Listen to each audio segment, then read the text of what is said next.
ચૈત્ર શુક્લ નવમીના મંગલમય દિવસે અભિજીત નક્ષત્રની અંદર ભગવાન પધાર્યા.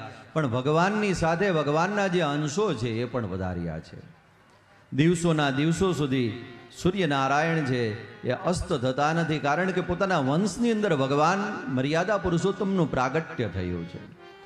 નિત્ય નૂતન નવા નવા પ્રકારના ઉત્સવો થાય.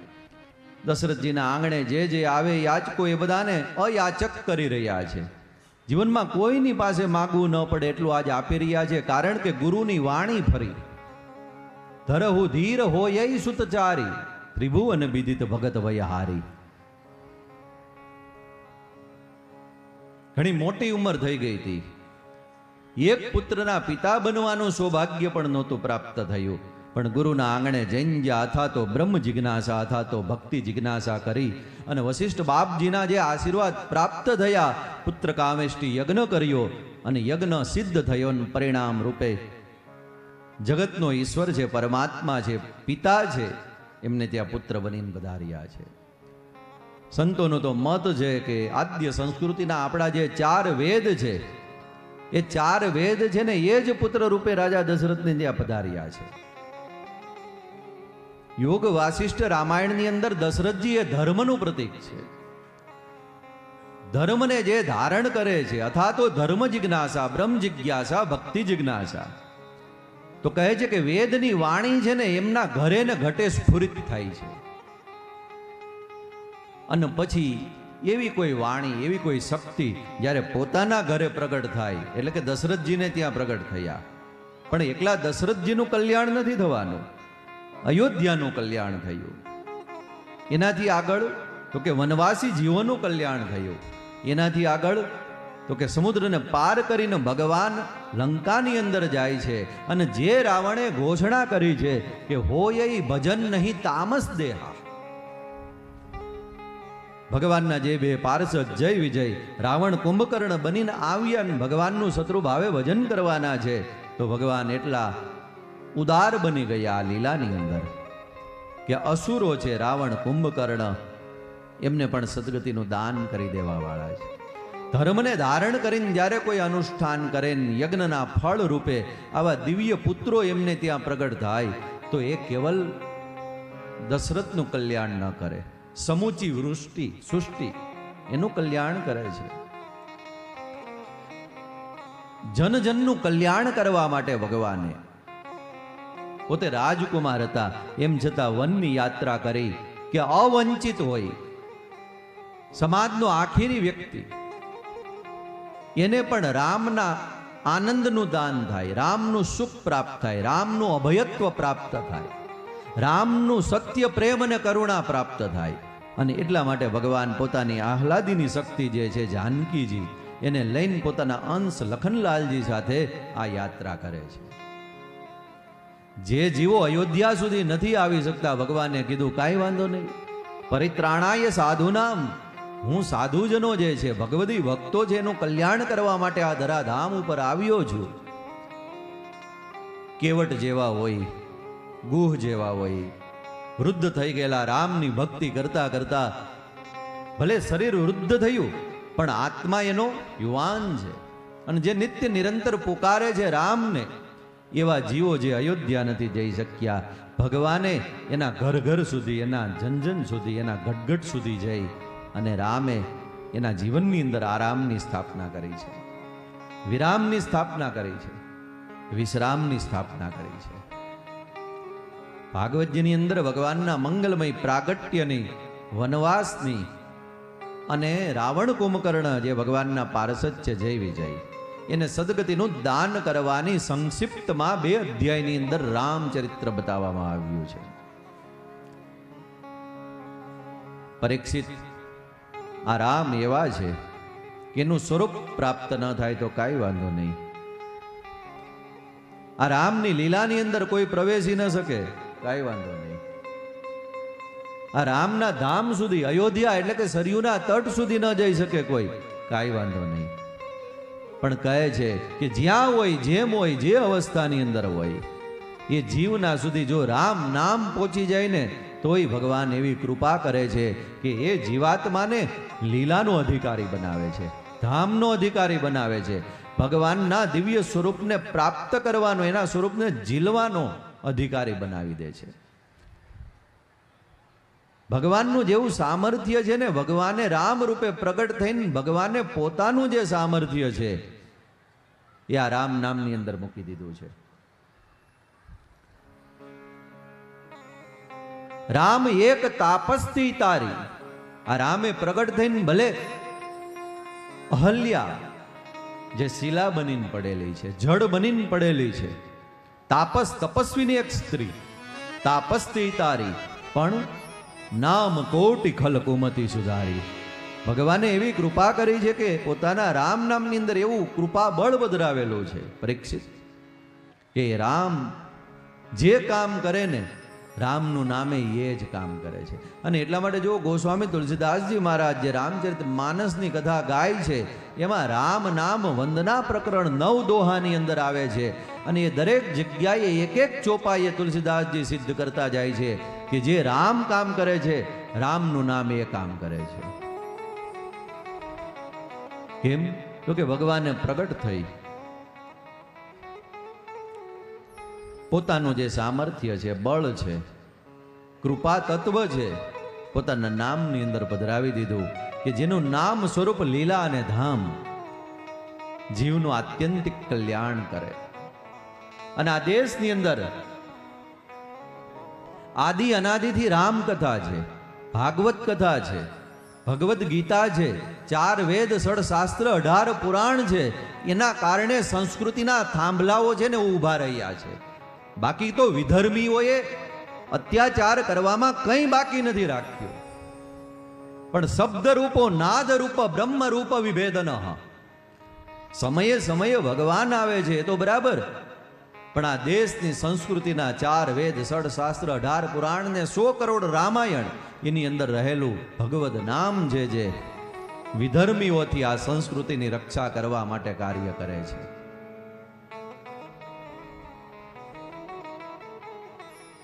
અને જ્યાં સુધી રામાયણ છે, ભાગવત છે, ભગવદ્ ગીતા છે, આ સંસ્કૃતિ અંકબંધ રહેવાની.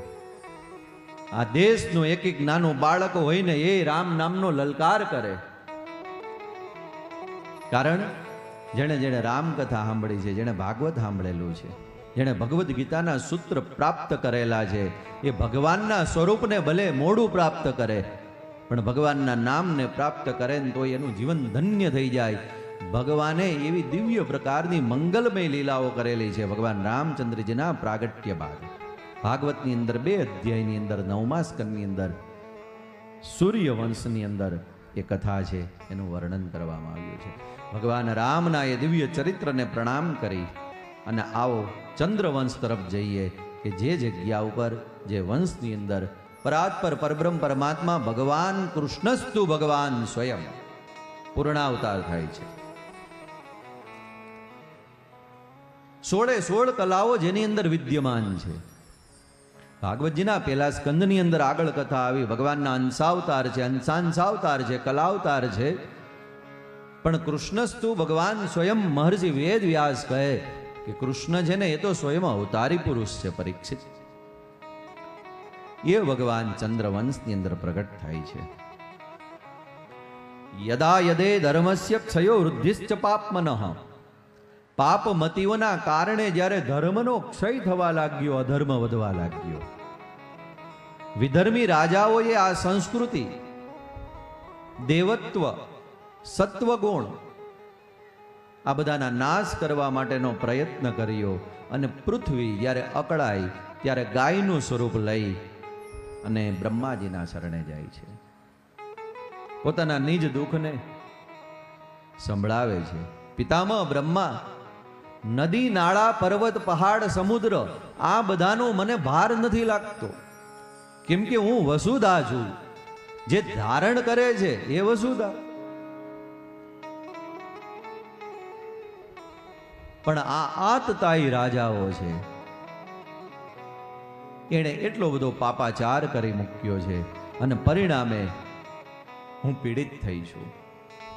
આ ભૂભારને ભૂપ રાગને મહારાજ તમે હરો, આનો કંઈક રસ્તો કરો. બ્રહ્માજી કહે કે આ કામ તો ભગવાનનું છે, આના માટે તો પૃથ્વી આપણે એમના શરણે જવું પડે. અને ત્યારે બ્રહ્માદિ દેવતાઓ અને ગાયના રૂપે રહેલ પૃથ્વી ભગવાન શ્રી હરિ નારાયણ વાસુદેવની સ્તુતિ કરવા માટે ક્ષીરસાગરના તટ ઉપર જાય છે. ક્ષીરસાગરના તટ ઉપર આવ્યા, યજુર્વેદના સુંદર મજાના પુરુષસૂક્ત વેદના મંત્રોથી ભગવાન શ્રી હરિનારાયણ એની મંગલમય સ્તુતિ થવા લાગી. સહસ્ર સે રેખા પુરુખ સહસ્રાક્ષ સહસ્રપાત સભૂમિ ભૂ સર્વ તસ્પ્રતવા જતિષ્ઠ દશાંગુલમ. ઉપરના 7 લોક, નીચેના 7 લોક, 14 લોક વાળું બ્રહ્માંડ જે વિરાટ નારાયણના દશાંગુલમમાં એટલે કે 10 આંગળની અંદર રહેલું છે. આખું વિશ્વ જે મને તમને દેખાય છે ને, 14 લોક વાળું બ્રહ્માંડ, એ ભગવાન નારાયણનો જે દેહ છે ને એના કેવલ 10 આંગળની અંદર રહેલ છે. ત્યતિષ્ઠ દશાંગુલમમાં આટલા વિરાટ નારાયણ કે જેના સહસ્ર હાથ છે, સહસ્ર પગ છે, સહસ્ર નયન છે, સહસ્ર કર્ણ છે, સહસ્ર મૂર્તિ નારાયણ. વિષ્ણુ સહસ્ર નામ સ્તોત્રની અંદર જે ભગવાનની સ્તુતિ કરવામાં આવે કે નમોસ્તવંતાય સહસ્ર મૂર્તયે સહસ્ર પાદાક્ષિ શિરોરુબાહવે સહસ્ર નામને પુરુષાય શાશ્વતે સહસ્ર કોટી યુગ ધારિણે નમઃ.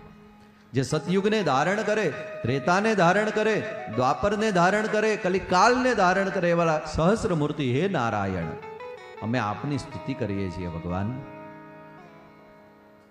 ભૂભાર ને ભૂપ રાગ હરવા માટે તમે પ્રગટ થાવ.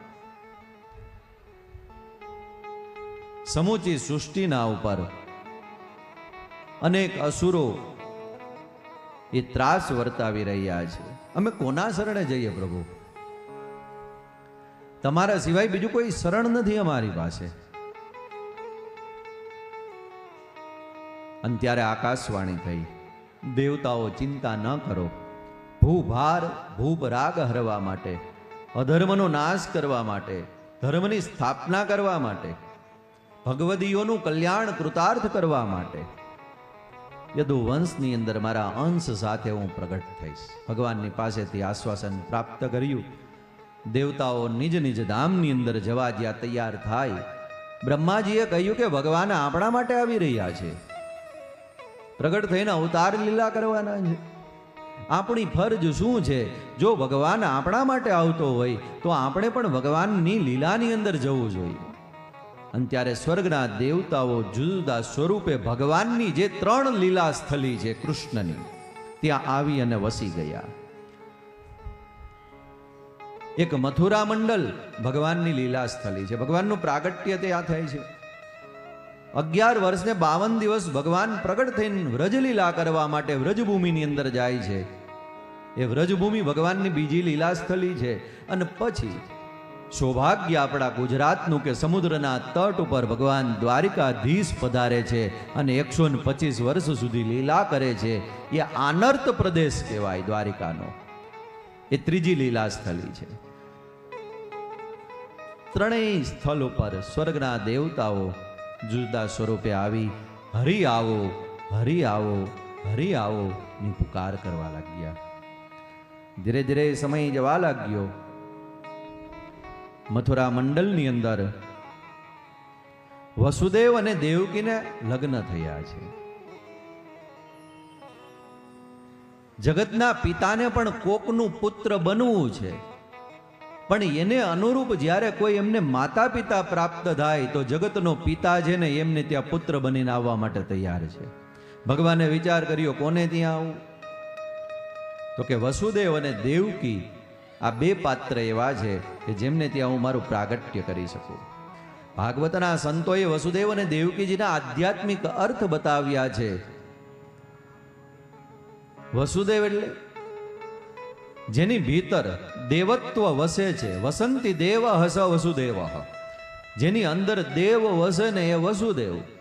અને દેવકી એટલે દેવમય બુદ્ધિ જેની છે એ દેવકી, જેની ભીતર વસુદેવ દેવત્વ વસ્તુ હોય અને જેની બુદ્ધિ દેવમય હોય એને ત્યાં ભગવાનનું કાં તો નામ પ્રગટ થાય, કાં સ્વરૂપ પ્રગટ થાય, કાં લીલા પ્રગટ થાય અને કાં ધામ પ્રગટ થાય. આ 4માંથી એક પ્રગટ થાય.